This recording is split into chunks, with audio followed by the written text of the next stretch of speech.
할렐루야. 2월 9일 금요일입니다. 마가복음 말씀 13장 14절부터 27절까지 말씀을 읽고 은혜 나누도록 하겠습니다. 멸망에 가증한 것이 서지 못할 곳에 선 것을 보거든 읽는 자는 깨달을진저 그때에 유대에 있는 자들은 산으로 도망할지어다.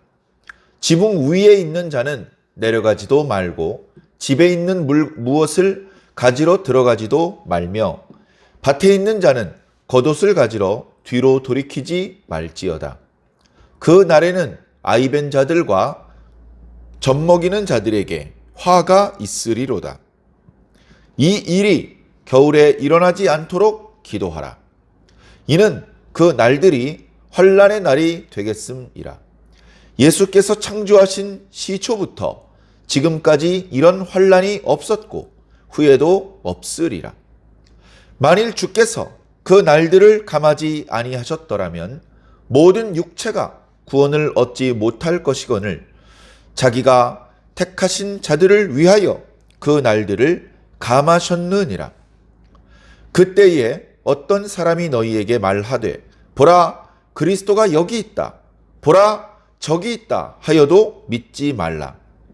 거짓 그리스도들과 거짓 선지자들이 일어나서 이적과 기사를 행하여 할 수만 있으면 택하신 자들을 미혹하려 하리라.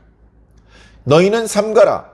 내가 모든 일을 너희에게 미리 말하였노라.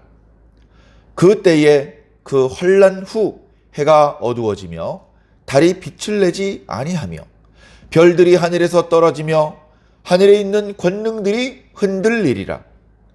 그 때에 인자가 구름을 타고 큰 권능과 영광으로 오는 것을 사람들이 보리라. 또 그 때에 그가 천사들을 보내어 자기가 택하신 자들을 땅 끝에서부터 하늘 끝까지 사방에서 모으리라. 아멘.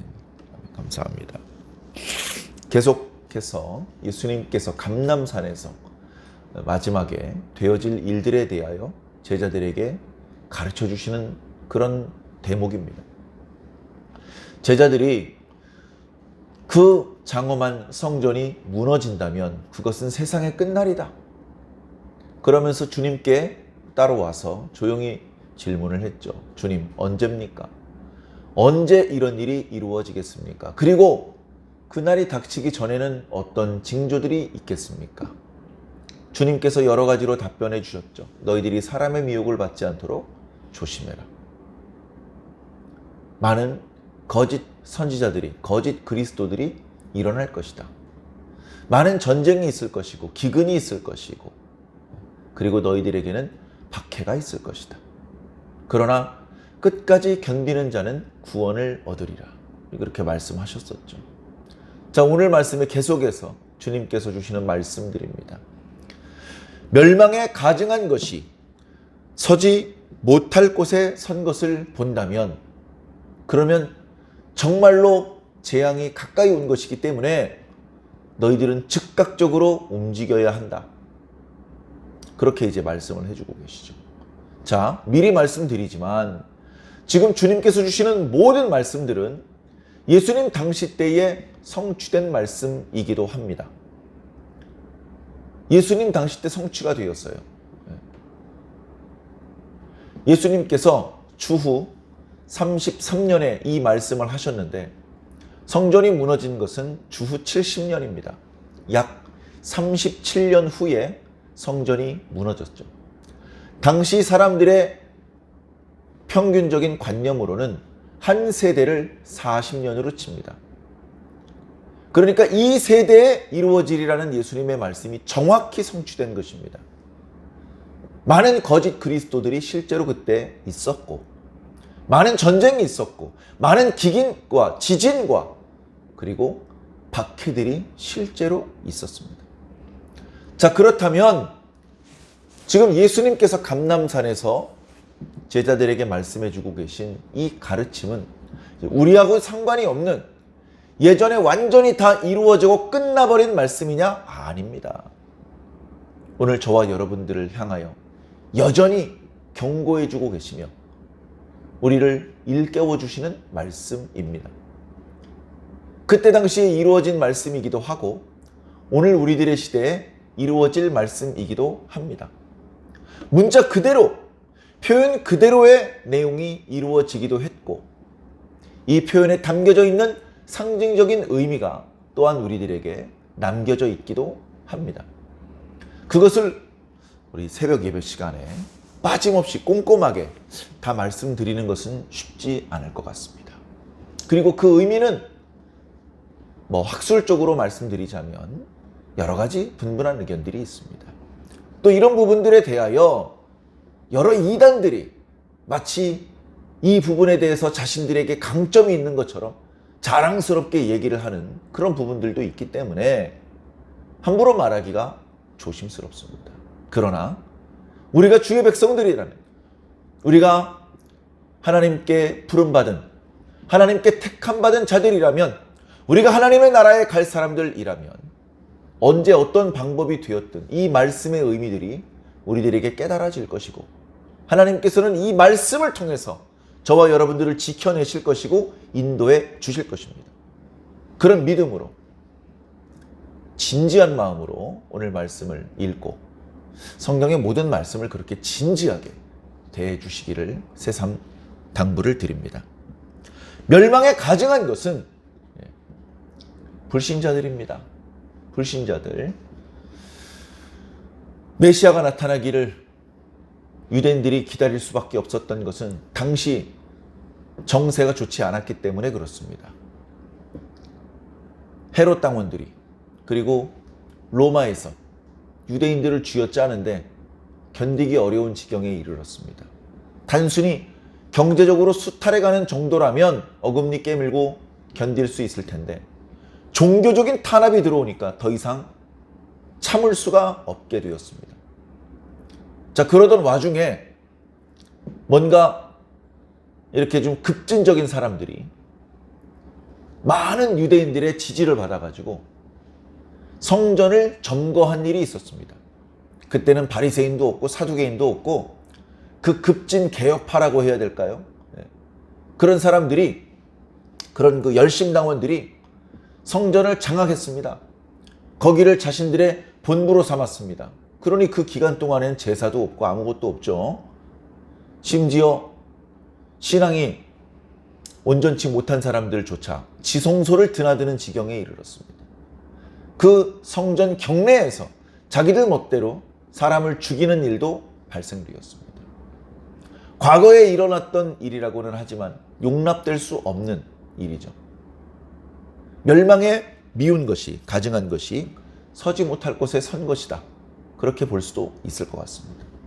오늘날의 의미대로라면 하나님의 말씀을 호도하는 이단들이 교회를 세우고 강단에 서서 하나님의 말씀을 잘못되게 사람들한테 가르치는, 자기를 가리켜 하나님이다라고 말하는 사람들이 강단에 서는 그런 일들이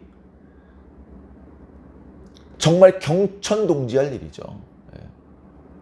더 이상 하늘이 참아낼 수 없고 기다려줄 수 없는 심각한 범죄가 그렇게 벌어지는 것입니다. 실제로 예수님께서 말씀하셨던 이 내용이 당시에 이루어지기를 그 열심당원들이 그 성전을 장악한 지 몇 달 안 돼서 그 유대인들과 로마 군대 사이에 전쟁이 벌어졌습니다. 사실은 오래 버티지 못했기 때문에 전쟁이라고 말할 수 없죠. 로마 군대는 막 강력하게 밀어붙여서 사람 죽이고 그렇게 안 하고요. 포위를 해버립니다. 포위. 그래서 안에 있는 사람을 항복을 받을 필요가 없어요. 다 굶어 죽게 만드는 거예요. 그 안에서 서로 죽고 죽이게 만드는 겁니다. 잔인합니다. 자, 그때 있었던 일을 또 다 말씀드릴 수는 없고, 자, 그런 일이 보인다면 이제 성전이 무너질, 그리고 유대인들에게 가혹한 고난의 날이 가까이 온 것이기 때문에 그것을 보았다면 너희들은 즉시 산으로 도망가라. 유대 마을에 있거나 예루살렘 경내에 있어서는 안 된다. 로마 군대가 들어오면 뭐 이렇게 반란에 가담했는지 안 가담했는지 다 조사해가지고 처벌하는 게 아니다. 그냥 일단 죽이고 보는데 그 재앙을 피하려면 산으로 도망가라. 그래서 실제로 그리스도인들 중에 상당히 많은 무리들이 데카폴리스 지방으로 도망갔다는 기록이 있습니다. 데카폴리스 지방은 이방인들이 주로 많이 사는 도시죠. 그래서 유대인들이 잘 안 들어가려는 도시인데 그리스도인들은 이 예수님의 말씀을 전달을 받고 때가 된 것 같다 하면서 급히 도망을 갔습니다. 그리고 나중에 그 사람들이 다시 유대로 돌아와서 그 살아남아 있는 유대인들을 이렇게 치료해주고 먹여주고 다시 재건할 수 있도록 도와주었다. 그런 기록들이 남겨져 있습니다. 지붕 위에 있는 자는 집 안으로 내려가지 마라. 물건 가지러 들어갈 필요 없다. 밭에서 일하는 자는 겉옷 가지러 뒤로 돌이킬 필요 없다. 자, 그만큼 급박하다는 이야기죠. 그 다음에 그날에 아이벤 자와 젖 먹이는 자. 피난 행렬에 누가 고생을 합니까? 남자들도 고생하죠. 그러나 아이벤 자와 젖 먹이는 자의 고생에 비할 바가 못됩니다. 그리고 이 피난을 가야 되는 때가 겨울이면 오늘 우리 대한민국의 겨울하고 그 이스라엘 사람들 그 땅의 겨울이 다릅니다. 영하로 잘 안 내려가요. 겨울이 되면 비가 많이 오고 땅에 질퍽거립니다. 피난 가기 힘들어지잖아요. 그렇게 되지 않도록 기도해라.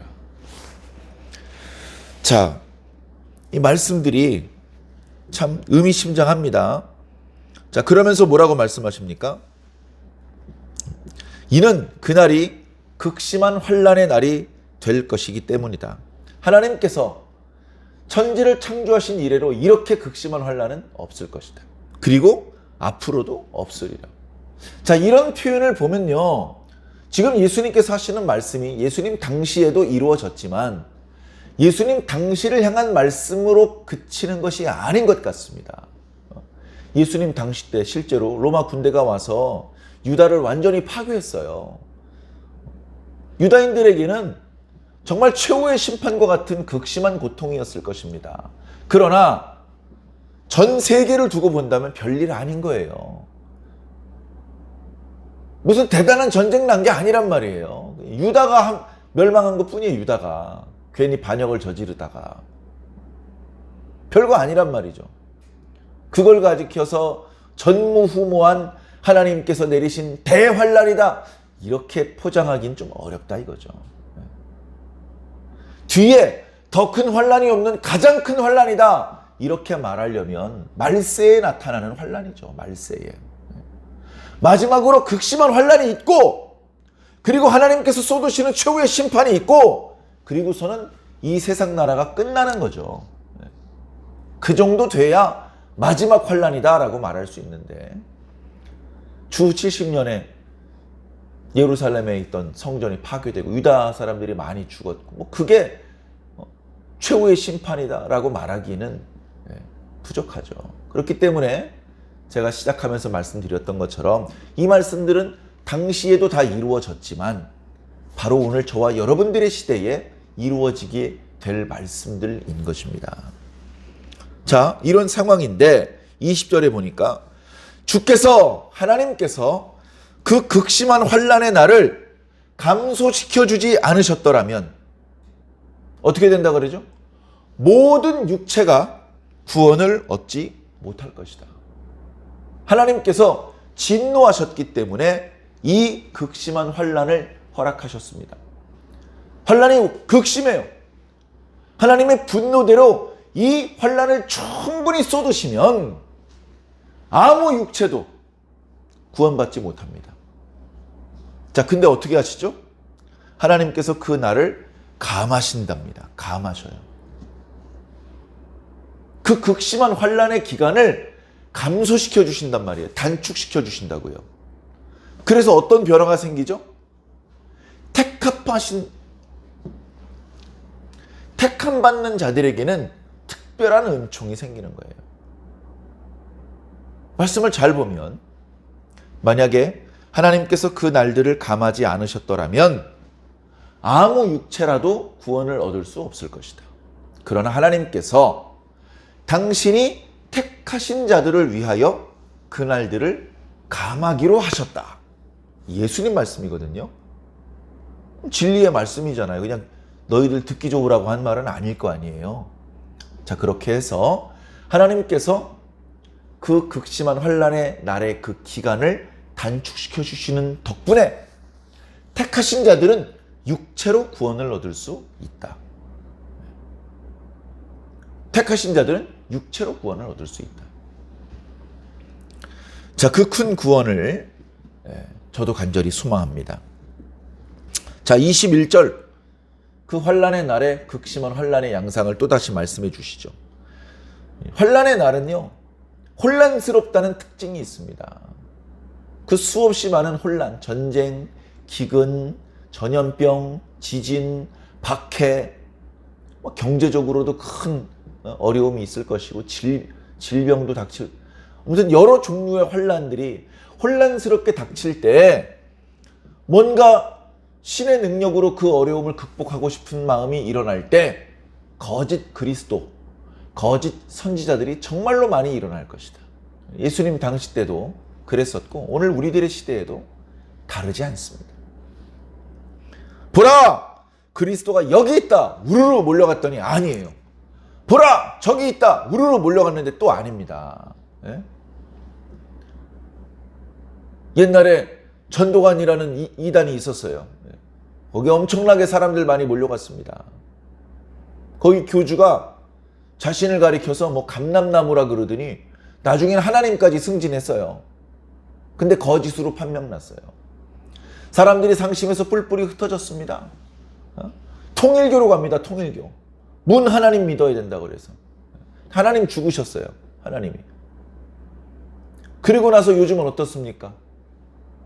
요즘 신천지라는 이단이, 또 무슨 하나님의 교회라는 이단이, 그것 말고도요, 여전히 통일교가 있고 여전히 또 새롭게 또 만들어진 이단도 있고, 옛날 이단이 깨지면서 분파가 또 독립해가지고 아주 우스운 꼴입니다. 아주 우스운 꼴.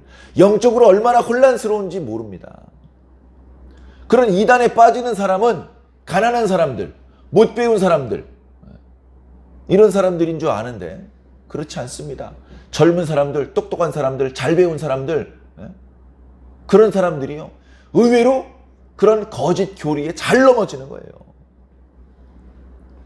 참 안타깝습니다. 그래서 주님께서 제자들이 따로 질문을 했을 때 첫 마디가 너희들이 사람의 미혹을 받지 않도록 조심해라. 깨어서 정신을 바짝 차리고 있지 않으면, 기도하고 있지 않으면 그 미혹에 넘어가지 않는 것이 어렵다. 다 미혹에 넘어갈 것이다. 정신 똑바로 차려야 되는 거예요. 자, 22절에 보니까 이 나쁜 놈들이, 거짓 그리스도들과 거짓 선지자들이 마귀죠, 마귀. 이 마귀들이 기적과 이사, 기적적인 어떤 그런 퍼포먼스를 보여주는 거예요. 제가 말씀드렸던 통일교라든가 또는 무슨 전도관, 또 그 JMS인가요? 그런 이단도 있었는데 많은 사람들이 넘어갔던 이유가 그 말도 안 되는 가르침과 교주의 그 비성경적인, 비윤리적인 모습을 보면서도 많은 사람들이 따랐던 이유가 그들에게서 병이 고쳐진다든가 하는 좀 신비한 역사들이 자주 일어나는 거예요. 그러니까 이제 눈에 보이니까 부정하지 못하고 따라 끌려가는 거죠. 그러나 주님께서 미리 말씀하셨어요. 23절 보세요. 너희는 조심해라. 내가 모든 것을 너희에게 미리 말했다. 말씀해 주셨는데도 속아 넘어가는 거예요. 정신 바짝 차리지 않으면 방법이 없습니다. 자, 24절 볼까요? 그때의 그 환난 후에 해가 어두워지고 달이 빛을 내지 아니하며, 여기부터는요 예수님 당시에 이루어졌다는 말씀이라기보다 이제 세상 지말에 나타날 큰 환난, 그때를 얘기를 하는 겁니다. 별들이 하늘에서 떨어지며 하늘에 있는 권능들이 흔들릴 것이다. 그때에 인자가 구름을 타고 큰 권능과 영광으로 오는 것을 사람들이 볼 것이다. 자, 우리가 이 날을 소망하고 있습니다. 주님께서 구름 타고 당신의 본래 능력과 본래 크기로 오십니다. 사람들이 모를래야 모를 수가 없을 것입니다. 그런데 전에 한번 말씀드렸죠.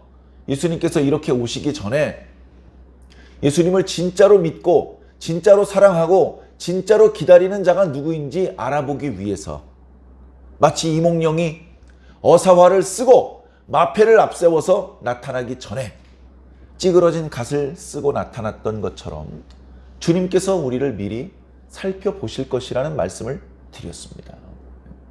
그러니 예수님께서 구름 타고 오시는 날, 그날만 예수님 잘 믿는 척하면 그런 방법으로는 하나님을 속일 수 없습니다. 자, 주님께서 오셔서 무엇을 하시느냐? 그가 천사들을 보내어 자기가 택하신 자들을 땅끝에서 하늘 끝까지 사방에서 모을 것이다 라고 말씀하고 있습니다. 저는 말씀을 읽으면서 모든 초점이 택하신 자들에게 집중되어 있구나. 모든 초점이 하나님께서도 택하신 자들을 위해서 그 환난의 날을 단축시켜 주시고 마귀와 그에게 속한 거짓 선지자들, 거짓 그리스도들도 여러 가지 능력과 여러 가지 기적 같은 것들을 통해서 할 수만 있으면 택하신 자들이라도 넘어뜨리려고 하는구나. 그리고 다시 오시는 주님께서도 천사들을 동원해서 당신의 택하신 백성들을 사방에서 모으시는구나. 하나님, 예수님, 성령님께 속한 그 진영에서도 하나님께서 택하신 자들만 보는 겁니다. 하나님께서 택하지 않은 그 나머지 사람들은 관심 없어요. 하나님께서 택하신 자들을 주목해서 봅니다. 그 자들을 살리기 위해서 그 환난의 날을 감하시고 그 자들을 지켜주기 위해서 하늘 사방에서 불러 모으시는 것이죠. 그리고 어둠의 진영, 마귀, 거짓 그리스도, 거짓 선지자들의 진영에서도 다른 사람들은 관심 없어요. 하나님께서 택하신 자들에게 관심이 있습니다. 그들을 넘어뜨려야 되고 그들을 굴복시켜야 되고 그들을 미혹에 빠뜨려야 되는 거예요. 그들이 구원받지 못하게 막아야 되는 거예요. 그렇게 하나님의 뜻을 회방해야 되는 것이죠. 사랑하는 성도 여러분, 저희들이 그 중간에 있습니다. 저희들이 하나님의 택함받은 백성으로서 우리를 살리시고 우리를 구원하시려는 하나님의 은혜를 받고 있고 또 반대편으로 악한 사탄 마귀도 우리를 집중적으로 공격해서 우리가 쉽게 구원을 얻지 못하도록 여러 가지 방법으로 방해하고 괴롭히는 일을 하고 있는 것입니다. 이런 극심한 영적인 전쟁 상황 속에 저와 여러분들은 무엇을 해야 되겠습니까? 저 멀리 거의 지구 반대편에서 전쟁이 벌어지기 때문에 뭐 우리랑 상관없는 일이야. 아유, 저 배고프면 저 빵이나 좀 갖다 주지 뭐. 이런 아니란 생각을 먹으시면 안 됩니다. 지금 현재 내가 살고 있는 이 지역에서 벌어지고 있는 영적인 전쟁이 얼마나 치열한지를 우리가 느낄 수 있어야 됩니다. 내 속에서, 나 개인 속에서 벌어지고 있는 이 엄청난 영적인 전쟁의 치열함을 느낄 수 있어야 됩니다. 그리고 이 전쟁에서 전사하지 말고 끝까지 살아남아서 끝까지 견디는 자는 구원을 받으리라는 주님의 말씀대로 우리는 최후의 승리하며 최후의 구원을 받아야 하지 않겠습니까? 극심한 영적인 혼란 중에도 주님께서는 당신께서 택하신 백성들을 포기하지 않으실 것입니다. 버리지 않으실 겁니다. 남겨놓고 그냥 가지 않으실 것입니다. 마지막 한 명까지 포기하지 않고 반드시 데려가실 것입니다. 그 주님의 능력과 그 주님의 사랑을 온전히 믿으시기 바랍니다. 그리고 지금 현재 깨어서 수없이 많은 미혹의 역사 가운데 마음을 빼앗기고 믿음을 잃어버리지 마시고 지금도 우리를 부르고 계신 주님의 음성, 지금도 우리를 바라보고 계신 주님의 얼굴에 집중하시기를 부탁을 드립니다. 교회 오는 일, 예배 드리는 일, 함께 찬송 부르고 함께 기도하고 말씀 듣고 봉사하고 전도하고 이 모든 것들이 하나님께 집중하는 방법들인 것입니다. 그것들을 소홀히 하고 도대체 무슨 방법으로 하나님의 얼굴을 바라볼 수 있단 말입니까? 사랑하는 성도 여러분, 흔들리지 마시고 엉뚱한 방법으로 어떤 손쉽게 많은 성과를 낼 수 있는 그런 방법이 있을 거라는 생각을 버리시고 날마다 드려지는 지금 이 예배, 날마다 선포되고 있는 지금 이 말씀, 이것을 소중히 여기시기를 부탁을 드립니다. 그래서 최후의 주님과 함께 구원의 기쁨을 꼭 누리게 되시기를 예수님 이름으로 간절히 축원합니다. 아멘.